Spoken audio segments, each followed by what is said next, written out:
Frank Talks. So kung magja-Japan kayo, ang una kong advice, magbaon ng Mhm. pang-2 buwan nyo na pera. Kasi ang sweldo nyo, Okay. on the second month pa, 25th nyo pa makukuha. So dapat talaga may pera ka talaga. Kundi, So ang tanong ko, Sir Nino, 'di ba, magugutom ka talaga. pagpunta mo dito, alam mo na hindi ka sasahod ng 2 buwan?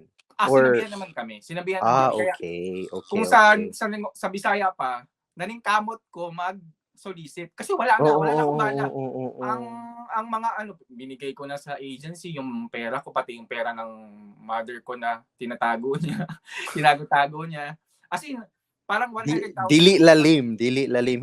basta-basta yung Dili lalim desisyon na mag-Japan. mag-OFW, 'di ba? Oo. Kung titingnan mo kasi hindi pa kami OFW nun, Frank. Student ka talaga. Wag Student mong nga, isipin, oo. oo. Wag mong Pero isipin yun yung kasi goal, 'di na, ba? oo, kasi ang ini-expect din Mm. kasi ng karamihan, kapag estudyante ka, OFW ka, Tuloy-tuloy.